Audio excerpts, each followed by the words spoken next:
निघता जराशानं समजायला म्हणून आहे आपल्यासारख्याला. हो सांगलं तर राग येते. राग हे बघा, अति नम्रता पात्र होते भयाला आणि अति कोपता कार्य जाते नयाला. अति नम्रता बरी नव्ह आणि अति राग आहे बरा नव्ह. म्हणून जे आपण करण्यासाठी आलो तेच आपल्याला करायचं आहे. आपल्या जीवाचं जर हित करून घ्यायचं असेल तर बाळानंद स्वामी एका अभंगामध्ये सांगले, सह्याद्रीशी जावे जीवनमुक्त व्हावे, श्रीकृष्ण भेटावे जीवनगा, सुखाचे जन दिल्या घेतल्याचे दुःख समयाचे नाही. दुसरं कोणीच नाही तुमचं दुःख सोसून गेला. तुम्ही चार सृष्ट्यांची ऐनावती काढून बघा, एका एकाला हुडकून बघा, कोणीच तुमच्या जीवाचा उद्धार करणारा दातला भेटणार नाही तुम्हाला.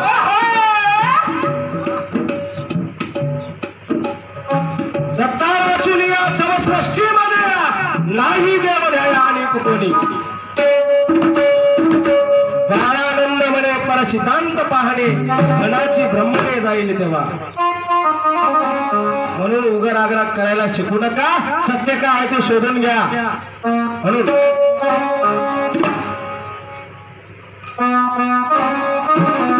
कोणी कोणा आल्या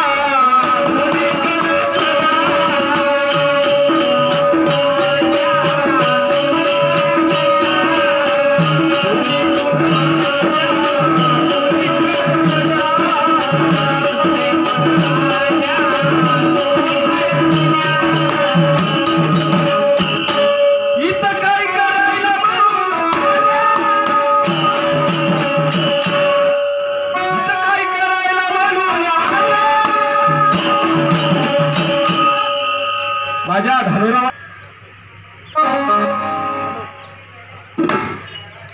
गंमत कशी आहे बघा, सवयीला औषधच नाही आणि कुठं हुडकलं तरी गवसाला. एका गावामध्ये एका बाईला अशीच बिचारीला सवय लागली होती. कुठं ना आता तिला मजबूर राहते, पैसे घेतो सरकडे.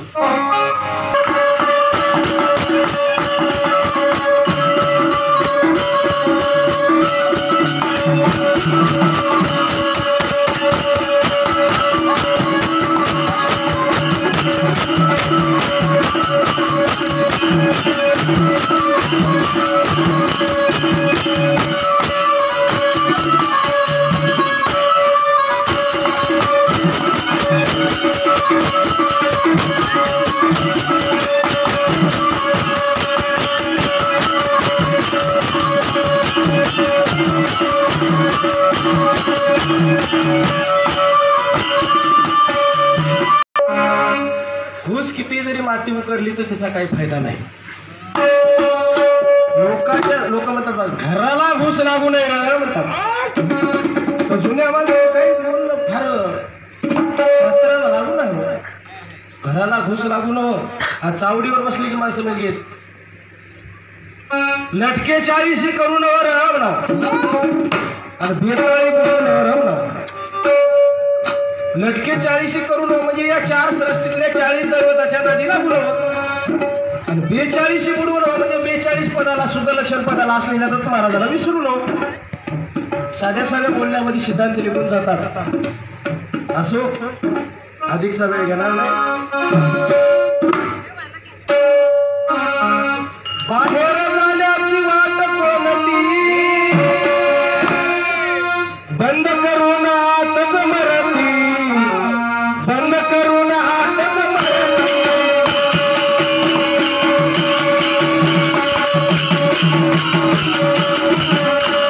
कुणी कुण आल्या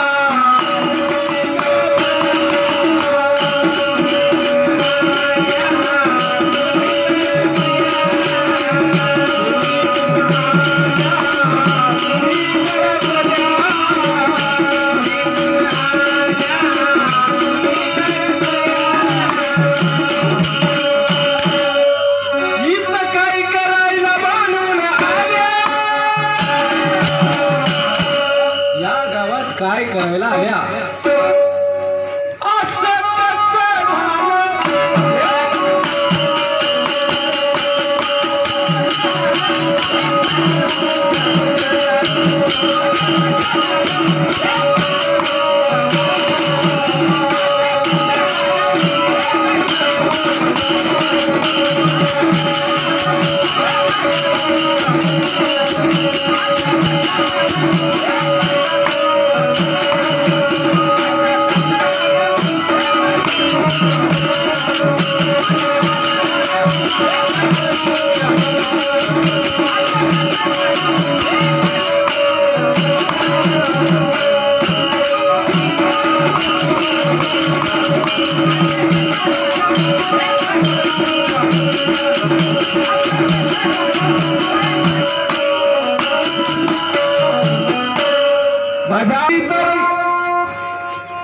तुम्ही तर एवढंच करून बघा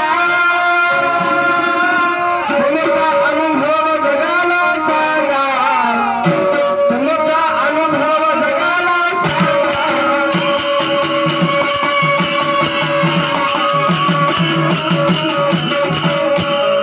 आम्ही कुण्या संप्रदायाच्या विरोधात नाही पुस्तकेवर आहे म्हणले अनुभव आले अंगात तो या जगात सांगत असे तुमच्या अनुभवाला आलेल्या चांगल्या गोष्टी तुम्ही सांगा पण आपण एखाद्या गावात जात असताना आपण विषय घेऊन जात असताना ते विषय कसा ठेवावा ते विषय आपण परिपक्वपणे पुढच्या भजनात आता हलू देऊ नये तुमच्यासारख्याला तुम्ही अनुभव जगाला सांगा तुमचा अनुभव जगाला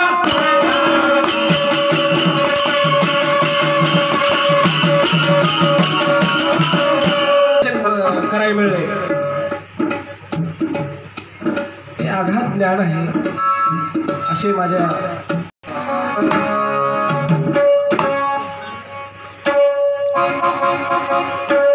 राजहंसासारखे जगा कैवल्याचे सुख भोगा कैवल्याचे सुख